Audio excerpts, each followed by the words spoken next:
Well, we are back for another Chris McPherson Show Daily Dose, and we welcome in the third man up's Brodie Burrows, and we're going to talk a little bit of biffs and maybe a few grievances we've got with some biffs and how they go down, but Brodie. Yeah, definitely, mate. It's been an interesting week in the Australian boxing world, and I'm sure we'll rip into it. We certainly will. Look, we've talked about it on the show a number of times. There's a lot of glaring issues in the boxing world.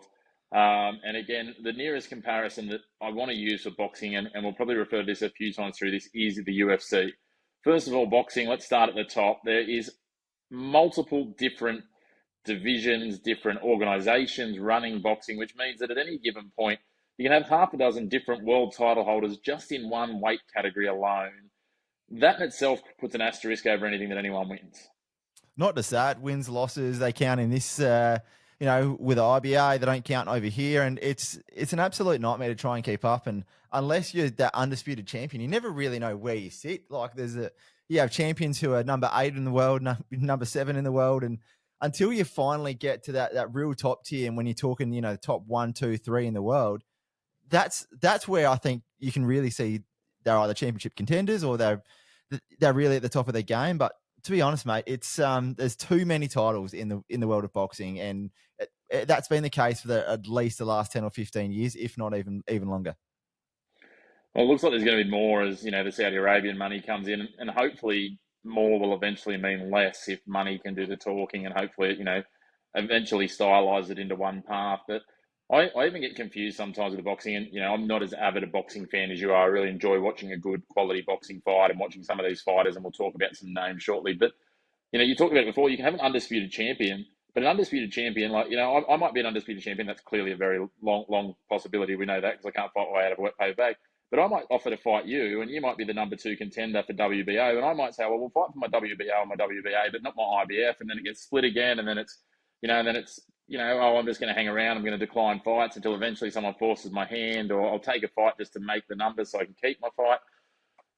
I keep my title. Sorry, it's a bit of a dog's breakfast, and I think at the root cause of it all, and I've teed off on this before in other sports, is management. And in boxing, it gets even more interwoven because we've got managers who also act as promoters who are taking cuts of things. So they've got an vested interest in making sure not only that their boxer is making the best of their career, but, in terms of just trying to work out how can we get more bums through the seat by putting through, the right people on the right card that sorts things out for us, but doesn't necessarily give the neutral fans what they deserve, which is, it's a world title fight. In my mind, that should mean 2 of the top 4 boxers in the world at worst are fighting each other.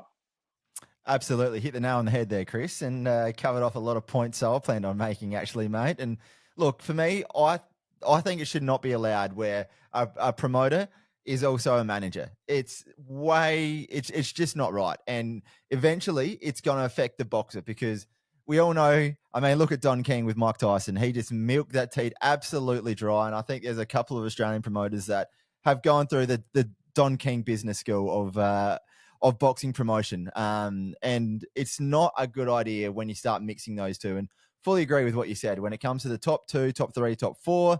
And we're seeing that globally now. I mean, a lot of these fight nights around the world, declining numbers, and then the big viewership is coming only for these real big headline fights. So I think something needs to change a little bit just to try to rejig, I think, this top 10. Not sure how they're going to go about it because I think that it's way too far gone now. But look, it's definitely an interesting talking point over the next 2 or 3 years while boxing tries to get back into the mainstream.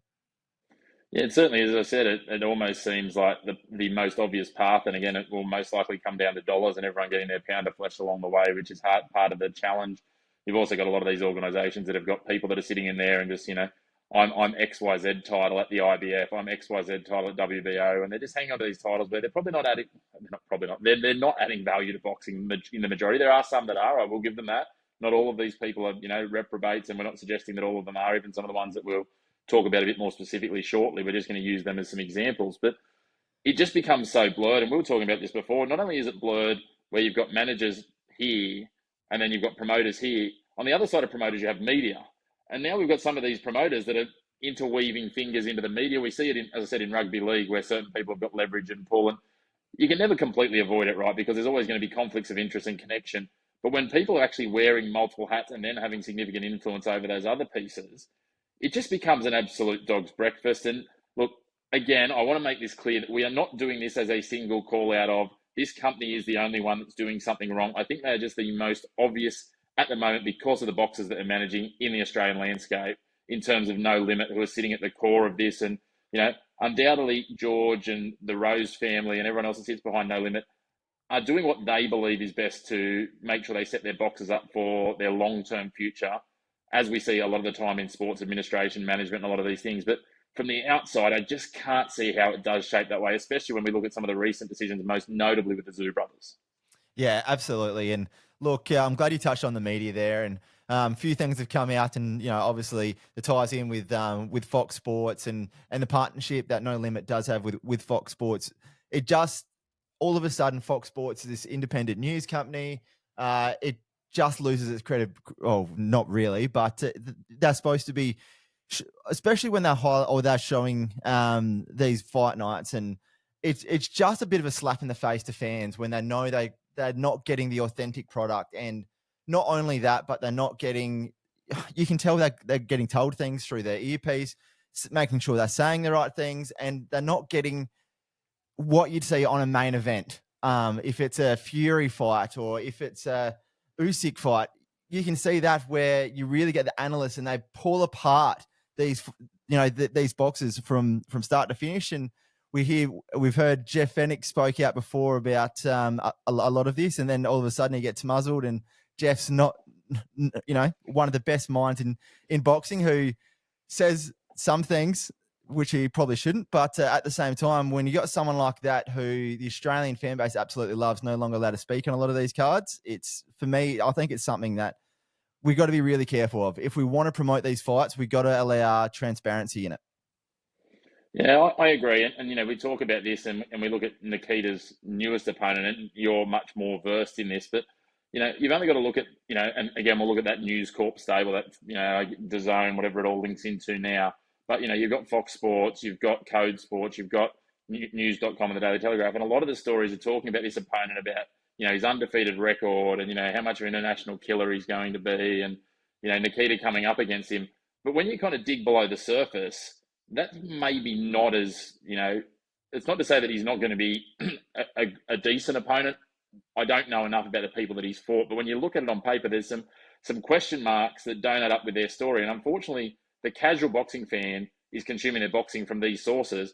So then, if Nikita does do what I'm guessing you're going to predict and have a very comfortable victory in this fight, because it's not probably a challenger that's up to the standard of him building his resume, people are going to get there and think this is a wonderful leap forward, when realistically it's just him treading water realistically with another fight, get a little bit more cash. So I feel to your point, there's an obligation to the general sporting public to not oversell this, because they're hyping him as this undefeated world beater when, as you'll touch on, I'm sure, when you dig into his record a bit more, there's some question marks at best. Yeah, undefeated killer who 5 months ago in an IBA fight was actually knocked out in round 5. So, but because it was an IBA fight, we don't count that for some reason. So, and also in that fight in the 5th round, he copped a punch to the midsection, turned his back on the fighter, and walked to the corner and stood up, and he quit. And he had very, very bad body language before that. And in his 12 pro fights, only one of his opponents has a winning record, which was 17-16 on top of that. Just some of the fighters that he's beaten in that run: fighter with an 8-win and 52 loss record, another fighter with a 7-win and 33 loss record. He was 0-5 as an amateur, with all of these losses coming via knockout. So I think it's fair to say he's not this overseas killer, and definitely not undefeated like they're making him out to be. Look, I know we don't count amateurs, but you can't be labeling him as this killer when he fought literally 5 or 6 months ago and gave up after 5 rounds. It's absolutely piss poor to be marking him as this killer, and when he's only fought one person with a winning record. Look, pull up your socks, I think, to the No Limit crew there. Yeah, it's interesting, isn't it? It's like, when you're tuning into the cricket and they tell you about how, so and so's just hit the highest score for a left-hander batting number 7 on a Tuesday against Bangladesh, and you're like, well, hang on, how many of those have there actually been? It's very selective stat taking, which the end of the day, I get they've got a job, and it's where those grey areas start to come. A promoter's got a job to market a fight. A manager's got a job to make sure that their fighter's having the best career they can have. And again, a number of these decisions around it, the shaping of this card, there are some good fights on this card, and, happy to dig into that. And we'll probably talk a bit more about that when we get, in the lead up to this fight on the weekly shows. But I think this doubled with the recent sort of drama mess that we've seen with Nikita's brother, Tim, and Michael Zarafa's decided to get his pound of flesh and come in and said that, Nikita's actually a better fighter than Tim now. And, maybe I'll worry about fighting him. He seems to have a grudge with the whole family, which is interesting considering, again, No Limit manages them both. But, there's some good Aussie fighters fighting on this. But, you've got Sam Goodman and the like that are around as well in this stable. But Brock Jarvis and Tim Tszyu, the way they've managed them and the fights they've thrown the two of them into in recent times, it just shows some sort of gap in their process around athlete welfare. I won't say it's a lack of concern, because I don't think that's the case. I just think that it's not a fully formed structure around athlete welfare. And again, it's where promoter needs, names on cards. Manager should have a different responsibility. And there's massive conflicts of interest that are being, they're elephants standing in every corner of a room, and they're standing in the middle just, humming to themselves, pretending they don't exist. Yeah, Keith Thurman was an absolute shocking call to fight Brock Jarvis there. I mean, Keith Thurman, always one of the most technical boxers, and he can talk the talk. Yes, he can sell fights. It was great for that card, let's be honest. He single-handedly just handled every bit of that promotion for that card and went out there and he walked the walk on top of that, and just showed that there's levels in this game. And Brock Jarvis not at that level yet. And I think No Limit took a bit of a punch to the gut themselves with that too, because I think they thought they might have had a new, he looks apart. He's looks like Ken. I think a lot of people call him, and but unfortunately, as Keith said, he looks like Ken and punches like Barbie. But yeah, look, Brock Jarvis just wasn't ready for Keith Thurman there, and I think he took a bit of a hit to his level there. And really interested to see where he goes moving forward. Look, I don't see him being at the level of Nikita and Tim down the line. Like, I look at Sam Goodman, and he should be the guy that we should be pushing. So far, I mean, he's got the Mad Bunch behind him, and he's such a good story, but he's just not getting the publicity behind him that obviously, the Tszyu and Zarafa is. Yeah, I agree. And I think, to be fair, the matchup again on paper, and I don't know a lot about Sam Beck in this fight, that looks like a better fight for Jarvis. I think they tried to, jump a couple of levels, which, to the point of it, it is a fine art in terms of the matchmaking in boxing, but that's because of the mess that boxing is in. You can't really follow who's where. There's so many different organisations, different continental sections, different national pieces. Some focus on continental areas that overlap in different areas with other ones. So it just becomes messy. It's really hard for, the average punter to draw a bit of a line between teams. I mean, you go to a different sport like football, as in soccer, and you can see in Europe, and you kind of know from last year's champions, like, oh, okay, a few Spanish teams went further than a few English teams, so maybe Spain's a little bit better than England at the moment. In the Asian, Japan had 3 teams through to the last 16 at the Asian Champions League. Australia had 1, so Japan's, probably on maths 2 to 3 times better, and it kind of stacks up. Whereas this is just, as I said, it's a bit of a dog's breakfast. It's more of a fast than, a bunch of plumbers and PE teachers from Auckland going and taking on Bayern Munich. But anyway, as I said, concerns about it. I think boxing needs some cleanup. I don't know how they go about that. The one thing is, as we said, the management of some of these boxers needs to be cleaned up, because at the end of the day, this is a sport where CTE is the most obvious of threats. You and I, and again, probably shouldn't make light of it. We talked about one of those fighters. You said about him before, 8 wins from over 60 fights. That's just got to be walking CTE. It's Homer Simpson shaping up for Dredrick Tatum in The Simpsons. And I know we always go to The Simpsons, but hey, they've got memes for everything. Like, it's just, where is the interest? Where's George Rose flying in with the jetpack like Mo Sislak to get these guys out of there? Oh, mate, they tell the future as well. Let's be honest. The Simpsons provide everything we need in life. But yeah, look, you look at those fights, and to have his 12 pro wins and one of them come from someone with a winning record, and that's someone with a 17-16 record. It's hardly an 18-2 or a 15-3 even. So he's hardly this killer. And all of these fighters that he's fought are all 833s or 620s or 852s. Like, they're just journeymen who are probably going there, getting the $100 for the night and getting a concussion and going home. Yeah, unfortunately, as I said, there needs to be more focus on this. We see so many sports focusing on the protection of the athlete. I think the best step we can do is to delineate between this, maybe, not even about aligning all the boxing pyramids, as we call them that, but actually just aligning the regulation, like, a lot of other sports do for management and things, and separating that out. Like, there's no doubt that managers and promoters need to have relationships. Promoters and the media need to have relationships. But when you're wearing all of those hats, like, I don't care how big your ego is. Your head's not that big that you can wear all of those hats, and it starts to get clunky. As I said, in rugby league, there's some areas of it. In other sports, there's areas of it. And I can actually more accept a Braith and Astor in the rugby league world, who is a player, manager, and then on media, versus in this boxing world where we've got people sitting across the whole gamut of this going on.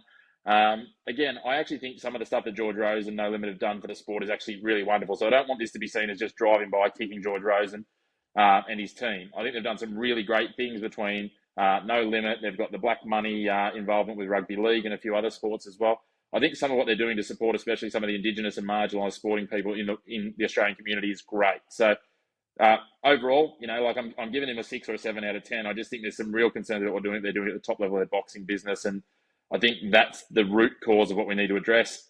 There's probably about 10 things we need to address in boxing, and don't let me bring Jake Paul into this, because Brody will go for an hour and a half. But if we can sort that out, the management conflict into slowly, and I'm not expecting it to get into one, but if we get to 2 or 3 organisations, I mean, you've got UFC, you've got Bellator, you've got a couple of others, but there's clearly, a bit of a pecking order. If we get boxing to some sort of arrangement like that over the next, I'll give it 5 to 10, not even 2 to 3, Broads.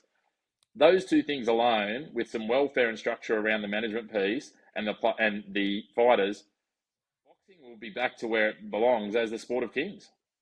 Yeah, I fully agree. And one thing we've got to be really careful of, especially as Australian boxing fans, is keep labeling people the next big thing, the next big, this, because we send them off, they come back, and then we don't hear from them again. We've got to build them up gradually, get them the right fights. And that's been our biggest issue is, yes, we are desperate for our next big boxing star.